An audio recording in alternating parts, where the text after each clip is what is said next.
Oi, eu sou a Monalisa Perrone e esse é o Item Mais da CNN. A boa notícia é que, mesmo a passos lentos, a fila da vacinação começou a andar no Brasil. Já são mais de 4 milhões de brasileiros vacinados contra a Covid. Mas a má notícia é que essa fila está completamente desorganizada, o que dificulta demais o combate à pandemia. No Rio, o Conselho Regional de Enfermagem recebeu relatos de 46 dos 92 municípios do estado de alguém querendo... Sabe com quem está falando? Me dá essa vacina aqui. Os chamados fura-fila da vacina, que começaram com políticos e pessoas influentes, agora incluem também os profissionais da saúde. Tem nutricionista, biólogo, dentista e até professor de educação física sendo vacinado, mesmo não atuando na linha de frente da pandemia e nem sendo parte do grupo de risco, para deixar isso bem claro. Os relatos começaram em São Paulo, mas já se repetem em várias partes do nosso país, passando pela Paraíba, pelo Rio de Janeiro e pelo Rio Grande do Sul também. O problema está numa interpretação equivocada do Plano Nacional de Imunização, já que todas essas categorias aparecem por lá como profissionais da saúde. O documento também destaca, a prioridade da linha de frente. Mas como o próprio Supremo Tribunal Federal avaliou, falta clareza nas regras que organizam essa tal fila. O ministro Ricardo Lewandowski, do Supremo Tribunal Federal, determinou que o governo divulgue no prazo de 5 dias a ordem de preferência dentro daqueles grupos prioritários da vacinação contra a Covid-19. Nesse episódio do Item Mais, vamos falar sobre a desorganização na fila da vacina e as possíveis consequências disso. Para conversar comigo nessa primeira parte do episódio, a epidemiologista Carla Domingues, que é ex-coordenadora geral do Plano Nacional de Imunização.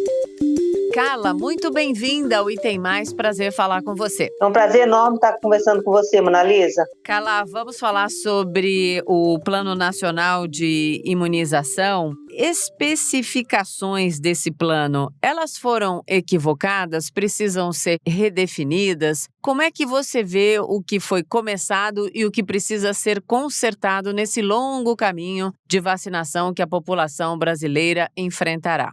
Analisa, nós temos uma definição de cerca de 80 milhões de brasileiros que terão sido vacinados. Então, foi-se definida uma prioridade de vacinação. No entanto, neste início, nós temos uma escassez de vacinas. No grupo-alvo de 15 milhões de pessoas que necessitariam de 30 milhões, sequer tem vacina suficiente para atender esse público. Então, esse é o nosso primeiro grande problema. À medida que se não define claramente quem vai ser vacinado, se criou-se a possibilidade de você ter esses furas-filas entrando na vacinação, cada município definindo uma política de vacinação diferente, o que está confundindo a população. Tem localidades que já estão vacinando os administrativos na área da saúde, outras localidades vacinando as pessoas que estão aposentadas em home office, e muitos locais ainda sequer começou a vacinar a população, os profissionais de saúde que atuam na rede privada. Então, é preciso ter uma uniformização dessa vacinação. Porque quando a gente faz a conta do que realmente a gente tem no nosso país, vamos lá. Entregues até agora 9,8 milhões de doses da Coronavac, 2 milhões de doses da AstraZeneca. Em produção, estou dando essa numerada toda que é para o pessoal acompanhar o raciocínio da conta. Em produção, da Oxford AstraZeneca, 2,8 milhões de doses. Da Coronavac, mais 8,6 milhões de doses. E a expectativa ainda com o IFA, que chegou nessa quarta-feira, mais 8,7 milhões de doses. A gente teria um total, então, de 31,9 milhões de doses, quase 32 milhões. Mas o grupo prioritário passa dos 77 milhões, né? 77 milhões,2. E se a gente precisar de 2 doses, a gente está lá nos 154 milhões. Será que o povo que governa esse país, que define estratégia, que trabalha logística, não sabe fazer conta? É exatamente isso, Monalisa. Na realidade, o Ministério da Saúde investiu no único produtor que foi a AstraZeneca, e nós estamos vendo toda a dificuldade que eles estão tendo para receber, né,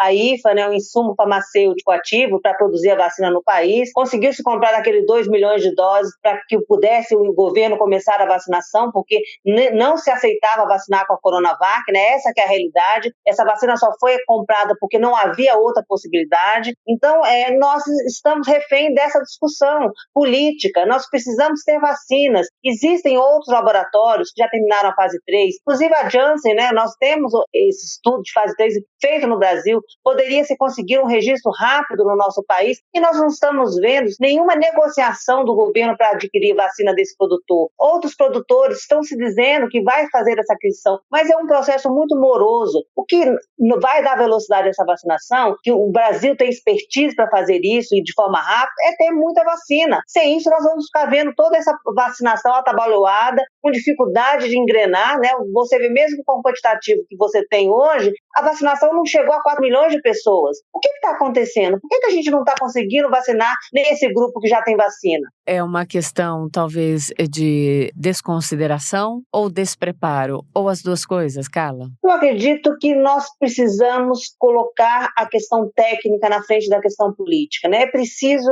que o Ministério da Saúde entenda que não se faz uma campanha politizando da forma como foi feita, né? Nós precisamos sentar e olhar o cenário epidemiológico. Qual é a melhor estratégia, uma vez que você tem escassez de vacinas? Quais são as regiões onde a gente poderia mandar mais vacinas, porque você vai poder, a médio prazo, ver a diminuição de doenças, né? E principalmente de casos graves e óbitos. Nós já estamos vendo isso na Israel. Já há uma diminuição importante do número de casos e óbitos na população acima de 60 anos. Então, por que a gente não utilizar esse conhecimento, essa expertise do Brasil, para fazer uma vacinação regional, até que a gente possa ter maior quantidade de vacinas no futuro próximo? A gente viu também nesses últimos meses a batalha de alguns estados brasileiros, né, que entraram na justiça para conseguir a vacina através ali dos tribunais, mas é um desgaste, é uma briga, é uma perda de tempo. Se a estratégia tivesse sido definida lá atrás, com mais objetividade, apontando para várias vacinas, mesmo quando os estudos estavam se desenrolando, como foi feito em vários países, até nos Estados Unidos, até na negação extrema do Trump em relação à pandemia, até ele foi forçado a comprar milhões de doses lá atrás da Pfizer. Se a gente tivesse feito essa lição de casa, a gente não estaria numa situação tão difícil como essa, por exemplo, do município de São Gonçalo, Carla, no Rio, que decidiu vacinar todos os profissionais da saúde. O resultado foi que acabou o estoque até para os idosos acima de 90 anos, que já deveriam estar sendo imunizados, é óbvio. É exatamente isso, Mona Lisa. Como você colocou, o governo Trump não só comprou vacina, como investiu no desenvolvimento, né? Foram colocados mais de 10 bilhões de dólares nos países desenvolvidos para desenvolver vacinas, porque eles viram que não há tratamento, que não há outra forma de prevenir essa doença, que não seja por meio da vacina. E os Estados Unidos faz vacinação privada. É a primeira vez na história que está fazendo vacinação gratuita, por entender que é o mecanismo de proteção da população. O Brasil não acreditou nisso, acreditava-se que não ia ter a segunda onda, e a população, inclusive, não queria ser vacinada, porque se escutava as pessoas que vão ao Palácio do Planalto, né, uma minoria que se colocava dizendo que não queria ser vacinada. Sequer tiveram a capacidade de fazer uma pesquisa nacional para entender que a população brasileira acredita em vacina e que a população brasileira quer ser vacinada. E com isso nós ficamos para trás, né? Nós não temos vacina suficiente para fazer uma vacinação num país que tem a estrutura e organização para fazer uma campanha de vacinação em curto prazo de tempo. O que está faltando é uma decisão política de comprar vacinas. A gente está vendo, Carla, quando a informação de que está ocorrendo vacinação de grupos, por exemplo, os enfermeiros na cidade de São Paulo, a gente viu filas gigantescas ali em frente ao Conselho Regional de Medicina, pessoas que ficaram horas e horas numa fila quilométrica. São profissionais da saúde, mas ali todo mundo embolado no meio porque faltava informação, porque eles estão temerosos em relação aos contatos que eles têm, em relação ao trabalho, mesmo aqueles que já estão aposentados. É uma desinformação e parece que quando a vacina chega num ponto ou no outro, as pessoas ficam desesperadas até porque elas não sabem muito bem o que fazer. O que a gente pode dizer para todas essas pessoas que estão muito muito ansiosas, claro, com toda a razão esperando a vacina, mas que às vezes estão se equivocando aí nas atitudes? Esse equívoco, Marisa, é exatamente por essa questão da comunicação. Acho que esse é um ponto crucial. Na medida que cada município está definindo uma política de vacinação, então, voltando até o questionamento que você colocou lá de São Gonçalo, decidiu-se fazer vacinação de professor de educação física, que é considerado, sim, um profissional de saúde, mas ele não está sob risco, né, de adoecer e ter complicações e óbitos, como outros profissionais que estão na linha de frente. O que aconteceu com São Gonçalo? Municípios vizinhos foram buscar vacina lá, é o que nós chamamos do turismo da vacinação. Então, esta é a lógica de um programa que funciona no Brasil, porque nós tivemos uma política nacional, todo mundo utilizando a mesma estratégia. Quando cada município decide fazer uma estratégia diferente, nós não vamos ter capilaridade na vacinação, não vamos ter essas filas gigantescas que nós estamos vendo, nós vamos ver outras localidades sobrando vacina. Aqui em Brasília se mostrou em alguns pontos com postos completamente vazios e a população não indo buscar. Então é preciso ter uma política de comunicação clara que mostre para a população quem deve ser vacinado, quando e onde. Caso contrário, essa campanha continuará até o final acontecendo isso, porque a população não consegue entender efetivamente quando e como será vacinado. Ou seja, o nosso plano é tudo menos um plano. É uma ideia do que deve ser feito, né? Agora, com certeza, um plano, ele significa planejamento, organização e execução. Sem isso, nós não vamos ter uma campanha organizada e principalmente efetiva. O que nós precisamos nesse momento é ter a população sob risco de adoecer, ter complicações e óbitos, sendo vacinada rapidamente, porque é isso que vai fazer com que haja uma diminuição de internação, na necessidade de UTIs. Se nós não vacinarmos as pessoas sob risco de adoecer e passando na frente aquelas pessoas que poderiam esperar, nós vamos ter, ainda mesmo com a vacinação, os nossos hospitais lotados e, infelizmente, vendo os números de óbitos subindo a cada dia. Carla, muito obrigada por esse papo, por essa mensagem tão direta, tão eficiente. É isso, a gente está aqui sim para colocar lucidez, muitas vezes em questões que estão aí na nuvem, da falta de compromisso e da falta de clareza. Muito obrigada, venha mais conversar comigo, um beijo para você e se cuide. Eu que agradeço, Manalisa, foi um prazer conversar com você, esperando que a população compareça para ser vacinada, porque é só dessa forma que nós teremos a nossa população protegida. Para continuar nesse papo, agora eu recebo a Karen Morejon. Ela é diretora da Sociedade Paulista de Infectologia. Bem-vinda ao Item Mais, prazer falar com você. Obrigada, Monalisa. É um grande prazer também estar aqui. Prazer é todo meu. Vamos lá. A gente está falando dos riscos, né, dos profissionais de saúde que atuam ali na linha de frente da pandemia. A gente tem falado sobre isso desde que a pandemia começou, com relatos muito importantes. E esse pessoal pode ficar sem vacina por causa dessa bagunça que está acontecendo no plano? Na verdade, acho que são vários fatores envolvidos, né? Que infelizmente a gente não tem um quantitativo adequado que faça a cobertura total dos nossos profissionais da saúde, né? A gente espera que nos próximos meses isso seja normalizado ou melhorado, né? Vamos dizer assim, mas infelizmente nesse momento nós não temos. Então, dentro desse cenário de restrição de doses, a gente tem que fazer algumas priorizações, né, que é o que foi solicitado para que a gente fizesse aí nos nossos serviços. E com isso não se consegue uma cobertura de 100%. Então, o que os serviços fizeram foi cobrir o máximo possível aqueles profissionais que trabalham nas áreas COVID, nas áreas aí do maior risco. Mas, de fato, muitos profissionais, inúmeros, né, ainda não se vacinaram. Não se vacinaram e são profissionais que têm que trabalhar, né? São profissionais que estão convivendo com esses números absurdos da pandemia que a gente ainda tem no nosso país. A gente continua tendo mais de 1.000 mortes por 24 horas no nosso país, o que é algo absolutamente surreal. E tem categoria que está bem mais vulnerável, né? Que as pessoas não prestam tanto atenção, mas que está tão vulnerável quanto, né? Sim, exatamente. Agora você falando isso, o que me ocorre? Claro que a gente prioriza quem fica dentro das áreas COVID, né? Mas quando você vê profissionais atendendo pacientes fora desses ambientes, eles estão expostos também, né? Porque muito paciente chega para um atendimento com outros sintomas ou com sintomas frustros e só depois que você fica sabendo que era COVID. Então, assim, o ideal é que se conseguisse vacinar todos esses profissionais, né? O mais rápido possível. Quando a gente fala aí dos profissionais de toda a linha, né, de atuação, eu quero detalhar um pouco mais com você. Então, a gente está falando dos recepcionistas, dos faxineiros, dos motoristas, né, de gente que tem que trabalhar, que não tem como dizer, vou ficar em casa esperando a pandemia passar, vou para minha casa de campo ou para minha casa de praia. Não, são pessoas que sim, precisam ali do trabalho para o sustento diário, pessoas que têm um trabalho que já era estressante, que agora está muito mais e que continuam vulneráveis porque elas não estão sendo atendidas ou percebidas como deveria. Sim, eu concordo plenamente com você. Eles são profissionais da linha ali de frente, tanto quanto o profissional da saúde, né? Porque eles estão expostos ali na limpeza, ali na recepção, como você bem colocou, secretárias, são todos profissionais que estão ali. E eles deveriam ser vistos dessa forma e ser pensados dessa forma, porque eles estão aí. A própria secretária de algum consultório, ela não é profissional da saúde, mas ela se expõe lá na recepção daquele local. São realmente profissões que não são muitas vezes visualizadas. Motorista de ambulância tem que ser priorizado, né? Então, são situações assim que os gestores das áreas têm que pensar e têm que priorizar essas pessoas, sim, sem dúvida nenhuma.